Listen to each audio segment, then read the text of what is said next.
The room stilled the moment he said it. "Right this way, Miss Walker." The server's voice wasn't casual, it was reverent, like he'd been briefed beforehand, like he knew exactly who I was. Forks froze mid-air. Champagne flutes quivered between manicured fingers. My father's face, so smug just seconds earlier, twitched, ever so slightly. They knew that name, just not me behind it, and that's when I smiled. I used to be Maddie, the family embarrassment, the artsy one, the creative black sheep among a flock of Ivy Leaguers and corporate sharks. I didn't choose their path, I chose mine: design, branding, storytelling. They called it dabbling. They mocked my tiny apartment, my thrifted clothes, my freelance gigs. "You still doing your little logos and blogs?" my sister once asked, slicing into her filet mignon like she was carving me out of her world. I played along. Let them believe it was a hobby. Let them laugh. I never corrected them, because I was building something. While they played dress-up with inherited privilege, I built a ghost empire, anonymous, powerful, and quietly lucrative. I launched a digital agency, hired under aliases, let others take credit publicly. My name? Never attached. Just initials, just a shadow in luxury campaigns, brand overhauls, corporate reinventions. But every empire needs a face eventually, so I chose one: Miss Walker, a name they'd never trace back to Maddie. Until tonight. I didn't plan to attend my father's 65th birthday dinner. It was hosted at Eclat, one of those hush-hush restaurants where reservations were more valuable than gold. They'd bragged for weeks about getting a private dining room there. My invite came last minute, a pity gesture, I assumed. They expected me to decline, stay hidden, stay small. But I showed up, in black satin, custom-tailored, not a label they'd recognize, one of mine. Hair slicked back, minimal jewelry, confidence weaponized. They didn't recognize me at first. My brother whispered something about her actually showing up. My mother offered a brittle smile and commented on how refined I looked, like I was a rescued stray. I let them have their moment, right up until the server approached. "Miss Walker," he said, "we're honored.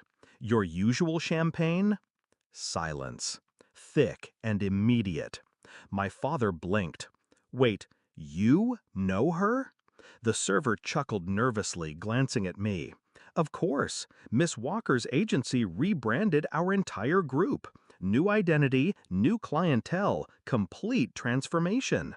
You haven't seen the press?" I hadn't paid him to say that, but I didn't need to.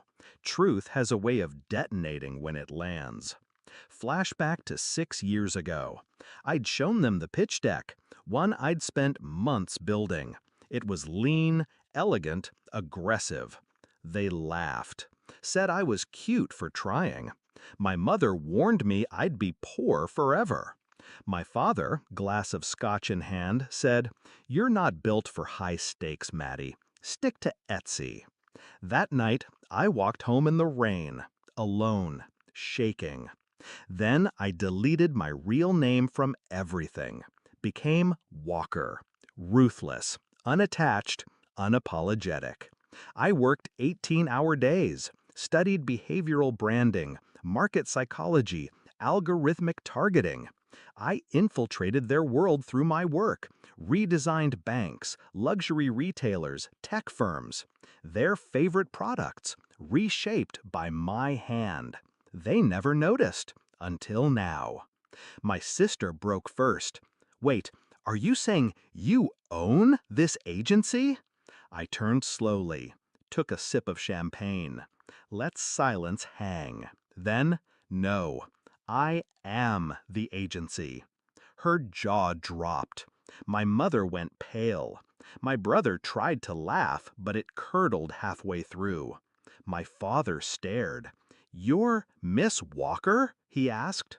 I didn't answer. The maitre d' appeared moments later. The executive chef would like to personally thank you for your work with the brand, ma'am. If you'd like to tour the kitchen. I waved him off gently. I'm dining with family, I said. Family. The word tasted like ash. That night wasn't revenge, it was revelation. But my revenge? That came earlier, when I found out my father's company was struggling, hemorrhaging clients, plagued by a reputation problem. They'd hired firm after firm. Nothing worked. So I stepped in, anonymously. My agency submitted a proposal under a different brand name. He never knew I was behind it. Signed over full branding authority. Paid us 7 figures. Then I burned his legacy from the inside. New messaging, new visuals, everything polished to perfection, except one critical element I manipulated: trust. I planted subtle seeds of unreliability in the brand voice, tiny inconsistencies, subconscious triggers, enough to erode investor confidence, spark rumors, leak client uncertainty. Stock dropped 11%. 3 board members resigned. They thought it was market volatility. It was me. As dessert arrived, I could feel the shift. They no longer looked at me with pity. They looked with fear.